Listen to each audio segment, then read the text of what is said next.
कहानी की शुरुआत एक अनजान आदमी से होती है जो कि एक एस्केप रूम में फंसा हुआ है और यहाँ से निकलने के लिए उसे एक बॉक्स को ओपन करना होगा। यह आदमी किसी तरह उस बॉक्स को ओपन कर उसमें से एक चाबी निकालता है, लेकिन ये चाबी असल में दो चाबियां थी जो कि एक दूसरे से जुड़ी हुई थी। इस आदमी के सामने दो पोल्स थे और इसे एक साथ ही इन चाबियों को इन दोनों पोल्स के की होल में डालना था, लेकिन ये आदमी इतना नहीं सोचता और एक पोल में ही उस चाबी को डाल देता है। इससे पोल में से एक नुकीली कील निकलती है जो कि इस आदमी के हाथ को घायल कर देती है। असल में इस कील पर जहर लगा हुआ था जिससे कुछ देर में ही इस आदमी की तड़प तड़प कर मौत हो जाती है। हम देखते हैं कि इस डेथ गेम का मास्टरमाइंड सीसीटीवी में सब कुछ देख रहा था और इसके बाद हम एक बहुत ही अमीर कपल टाइलर और क्रिस्टीन को देखते हैं। आज टाइलर का बर्थडे है और उसी के लिए ये अपने दोस्तों से मिलने जा रहे थे। साथ ही क्रिस्टीन टाइलर को बताती है कि आज वो उसे एक बहुत ही खास तोहफा देने वाली है जिसे टाइलर कभी नहीं भूलेगा। ये दोनों एक 5 स्टार होटल में जाते हैं जहां इनके बाकी दोस्त बैठे हुए थे।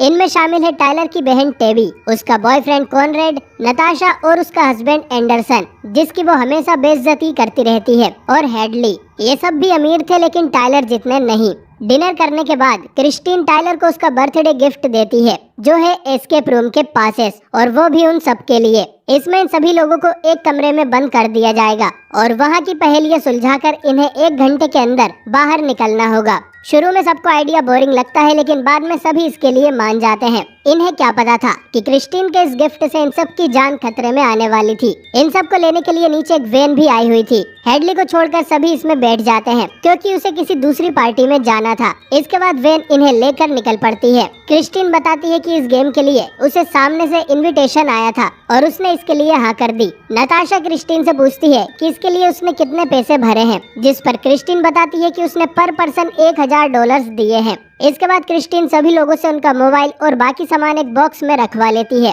ताकि गेम के दौरान कोई भी चीटिंग ना कर सके। साथ ही वैन की विंडोज भी सील थी तो इन्हें पता नहीं चलता कि इन्हें कहां ले जाया जा रहा था। कुछ देर बाद वैन एक जगह जाकर रुक जाती है तो क्रिस्टीन सभी को आंखों पर पट्टी बांधने को बोलती है और इन सब को बाहर निकाला जाता है। कुछ देर बाद जब टाइलर अपनी आंखों से पट्टी हटाता है तो वो अकेला एक एस्केप रूम के अंदर था। यहाँ पर एक एग्जिट डोर भी था जिसमें से ये लोग बाहर निकल सकते थे, लेकिन अभी ये लॉक्ड था। टाइलर के कमरे में ढेर सारे टेलीविजन, घड़ियां और न्यूज़पेपर पड़े हुए थे। इधर नताशा और एंडरसन भी एक अलग रूम में थे और उन दोनों के हाथ में हथकड़ी बंधी हुई थी। साथ ही इनका कमरा भी घड़ियों और फर्नीचर से भरा हुआ था और इनकी हथकड़ी की रस्सी भी एक दूसरे में उलझी हुई थी। टैबी और कॉनरेड भी अपने आप को एक अलग एस्केप रूम के अंदर पाते हैं। इनके कमरे में एक डिस्प्ले स्क्रीन लगी हुई थी जिस पर ए लिखा हुआ था।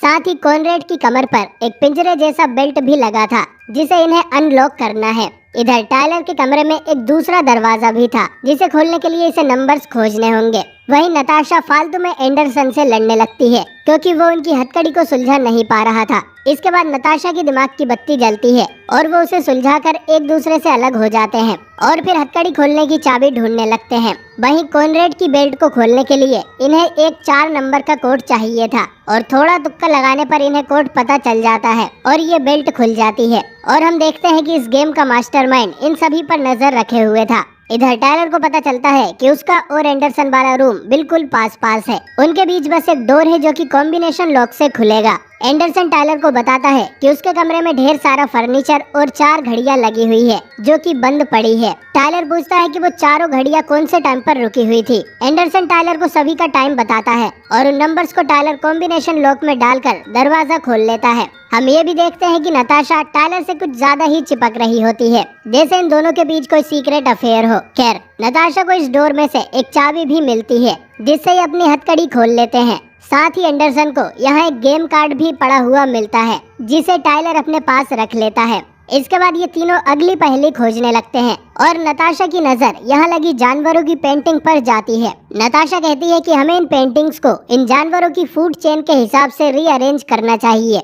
ये ऐसा ही करते हैं और कौन सा जानवर किसका शिकार है इस ऑर्डर में पेंटिंग्स को जमा देते हैं और ऐसा करते ही दीवार का एक हिस्सा ओपन हो जाता है जिसके अंदर कॉनरेड और टेबी मजे कर रहे थे। मतलब इन तीनों के एस्केप रूम्स आपस में जुड़े हुए हैं, लेकिन इन्हें टेबी और कॉनरेड के कमरे से कोई आवाज सुनाई नहीं दे रही थी। इसके बाद ये तीनों टाइलर वाले कमरे में जाते हैं जहाँ की वॉल पर टाइलर को एक दरवाजा मिल जाता है जो कि कॉनरेड वाले कमरे का था, बट इसे खोलने के लिए भी इन्हें एक चाबी चाहिए थी। टायलर देखता है कि यहाँ की एक घड़ी में सिर्फ घंटे का कांटा था, जिसे टायलर बाहर निकाल लेता है और ऐसी घड़ी ढूंढने को बोलता है जिसमें सिर्फ मिनट का कांटा हो। एंडरसन को ऐसी घड़ी मिल जाती है और उसमें इन्हें एक दूसरा गेम कार्ड भी मिलता है और उसे भी टायलर अपने पास रख लेता है। इसके बाद टायलर घंटे और मिनट वाले कांटे को जोड़ लेता है, जिससे एक चाबी बन जाती है और इस चाबी से कॉनरेड के कमरे का दरवाजा खुल जाता है। अब ये पांचों टायलर के कमरे में आ गए थे और यहाँ पर जो टीवी रखे हुए थे वो सब चलने लगते हैं, जिसमें ये लोग कैथरीन को एक पिंजरे के अंदर बंद पाते हैं। टायलर कहता है कि ये सब भी गेम का हिस्सा होगा और उन्हें टाइम खत्म होने से पहले क्रिस्टीन को जाकर बचाना है। अब ये कॉनरेड वाले कमरे में जाते हैं जहाँ उस डिस्प्ले पर ABCD लिखी हुई थी और ये डिस्प्ले तभी ऑन रहती है जब इस कमरे का दरवाजा बंद रहे। टायलर कहता है कि उन्हें कोई स्पेलिंग को इस डिस्प्ले के अंदर एंटर करना है। ये लोग स्पेलिंग का कोई क्लू खोजने लगते हैं और टायलर को कॉनरेड की बेल्ट में तीसरा गेम कार्ड भी मिलता है। क्लू खोजते हुए ये टायलर वाले कमरे में आते हैं जहां एंडरसन को लगता है कि उन्हें इस पहेली का आंसर न्यूज़पेपर्स में मिल सकता है, लेकिन यहाँ कई सालों पुराने न्यूज़पेपर्स पड़े हुए थे। तो टेबी आइडिया देती है कि उन्हें टायलर की बर्थ डेट वाला न्यूज़पेपर देखना चाहिए क्योंकि आज टायलर का बर्थडे था। थोड़ा ढूंढने पर इन्हें टायलर की बर्थडे वाला न्यूज़पेपर मिल जाता है और उसके क्रॉसवर्ड में सिर्फ एक वर्ड भरना ही बाकी था, जिसका क्लू था अपनी तारीफ करने वाला। अब टेबी और कॉनरेड उस रूम में जाकर कुछ स्पेलिंग्स को ट्राई करते हैं, लेकिन फिर टायलर को इसका असली जवाब मिल जाता है जो कि है थीम सॉन्ग, और ये बिल्कुल सही आंसर था। इसके बाद एंडरसन उन दोनों को बाहर निकालने जाता है और मौका देखकर नताशा टायलर पर चढ़ने लगती है, लेकिन टायलर उसे डांटते हुए मना कर देता है। इधर एंडरसन से उस डोर की चाबी टूट जाती है, जिससे कॉनरेड और टेबी उसी कमरे में फंस जाते हैं, लेकिन उन दोनों को इस बात की कोई चिंता नहीं थी क्योंकि आखिर ये बस एक मामूली गेम है। लेकिन फिर नताशा देखती है कि उनके कमरे में किसी तरह का धुआं रिलीज किया जा रहा था और धीरे धीरे इन्हें पता चलता है कि ये एसिड वाला धुआं है, जिससे कॉनरेड और टेबी के शरीर की खाल जलने लगती है। एंडरसन पूरी ताकत से उनके डोर को ओपन करने की कोशिश करता है, लेकिन कोई फायदा नहीं होता और देखते ही देखते कॉनरेड और टेबी का शरीर गल जाता है और उन दोनों की मौत हो जाती है। ये नजारा देख तीनों शॉक हो गए थे क्योंकि अब जाकर उन्हें पता चला था कि ये डेथ गेम कोई मजाक नहीं है और यहाँ इनकी जान जा सकती है। क्रिस्टीन भी एक असली पिंजरे में बंद थी और उसके सारे कपड़े भी निकाल दिए गए थे। इधर नताशा एंडरसन पर ही इल्जाम लगाती है कि उसने जानबूझकर उस कमरे की चाबी तोड़ दी होगी। अब टायलर इनसे कहता है कि लड़ने से कोई फायदा नहीं है और उन्हें जल्द ही यहाँ से निकलकर क्रिस्टीन को बचाना होगा, वरना ये सब भी मारे जाएंगे। थोड़ी छानबीन करने पर टायलर को इस कमरे में एक AC वेंट मिलती है, जिसकी वजह से ये सब इस बंद कमरे में सांस ले रहे थे। टायलर इसी वेंट से बाहर निकलने का बोलता है और नताशा और एंडरसन भी उसके पीछे आते हैं।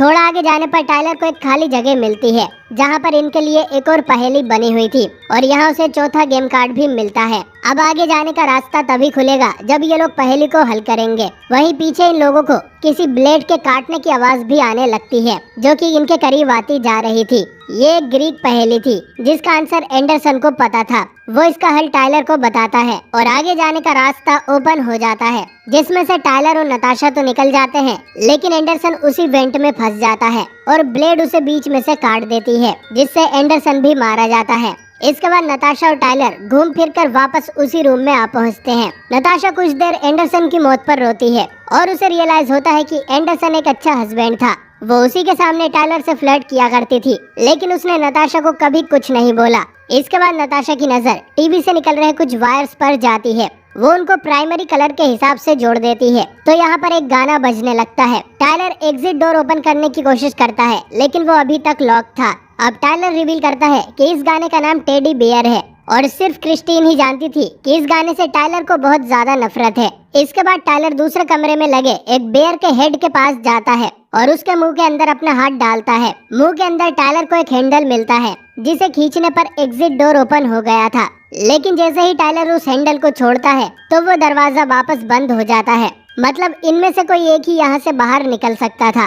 साथ ही जैसे ही टायलर हैंडल को खींचकर रखता है तो बियर का मुंह बंद होने लगता है। मतलब ज्यादा देर इस हैंडल को खींचने से टायलर को अपना हाथ खोना पड़ेगा। अब टायलर नताशा को कहता है कि वो उसकी जगह ले ले क्योंकि ये दरवाजा बहुत भारी था तो नताशा वैसे भी उसे खोल नहीं पा रही थी। अब नताशा हैंडल पकड़कर रखती है जिससे उसका हाथ टूट जाता है और टाइलर नताशा को अकेला यहीं छोड़कर बाहर निकल जाता है। इसके बाद टाइलर के सामने एक और पहेली आती है जिसमें उसके दोस्तों के फोटोज के नीचे 4 स्लॉट्स थे और इन 4 स्लॉट्स में टाइलर उन्हीं 4 गेम कार्ड्स को डाल देता है जो उसे पूरे गेम के दौरान मिल रहे थे। इसके बाद टाइलर अगले रूम में जाकर उसकी चेयर पर बैठ जाता है और 2 मिनट का टाइमर शुरू हो जाता है। उसे अपने सामने वाली टीवी में क्रिस्टीन दिखाई देती है और ये दोनों एक दूसरे की बातें सुन पा रहे थे। साथ ही दोनों के आगे 2 बटन्स भी लगे हुए थे जिनमें टाइलर को चूज करना था कि वो खुद की जान बचाएगा या क्रिस्टीन की। लेकिन अब तक टाइलर को क्रिस्टीन पर बहुत ज्यादा शक हो गया था कि इन सब के पीछे क्रिस्टीन का ही हाथ है। वो ही इन सबको यहाँ लेकर आई थी ताकि टाइलर और उसके दोस्त मारे जाएं। वो क्रिस्टीन पर चिल्लाता है कि उसने ऐसा क्यों किया, लेकिन क्रिस्टीन उसे समझाती रहती है कि इन सब में उसका कोई हाथ नहीं है और वो खुद भी यहाँ फंसी हुई है। लेकिन टाइलर को उसका यकीन नहीं होता और टाइम खत्म होने से पहले वो खुद को बचाने वाला बटन दबा देता है। लेकिन क्रिस्टीन ने खुद का नहीं बल्कि टाइलर को बचाने वाली बटन दबाई थी, मतलब वो सच में मासूम है। लेकिन इस पहेली में इन दोनों को एक दूसरे को चुनना था और क्योंकि टाइलर ने खुद को बचाने का बटन दबाया था तो उसी चेयर में से एक रोड टाइलर के सीने से आर पार हो जाती है और टाइलर भी मारा जाता है। अब कुछ देर बाद क्रिस्टीन का पिंजरा अपने आप खुल जाता है। क्रिस्टीन उसमें से बाहर निकलती है और हम देखते हैं कि इतने टाइम से क्रिस्टीन एक वैन के अंदर कैद थी। क्रिस्टीन उस वैन से निकलकर पास के एक टेलीफोन बूथ में जाती है और वहां से पुलिस को फोन करती है। उसे बताया जाता है कि पुलिस जल्द ही उसके पास पहुंच जाएगी। अब इससे पहले क्रिस्टीन कुछ बताए, एस्केप रूम का मास्टरमाइंड इस कॉल को हैक कर लेता है और क्रिस्टीन से कहता है कि उसके सभी दोस्तों की मौत की जिम्मेदार वो खुद है क्योंकि उसे ही आज कुछ तूफानी करना था। क्रिस्टीन उसे पुलिस की धमकी देती है जिस पर मास्टरमाइंड बोलता है कि अगर वो उन्हें सब कुछ बता भी देगी तो भी उसकी बात का कोई यकीन नहीं करेगा क्योंकि क्रिस्टीन को नहीं पता कि ये एस्केप रूम किस जगह पर है या उसके दोस्तों की लाशें कहां पर है। इतना कहकर मास्टरमाइंड कॉल कट कर देता है और क्रिस्टीन डर के मारे वहीं पर बेहोश हो जाती है। साथ ही हम देखते हैं कि मास्टरमाइंड एक अमीरों की पार्टी पर भी नजर बनाए हुए था जिसमें क्रिस्टीन की वो दूसरी दोस्त हेडली गई हुई थी और शायद अब यही लोग इस मास्टरमाइंड का अगला शिकार होंगे और ये मूवी यहीं पर एंड हो जाती।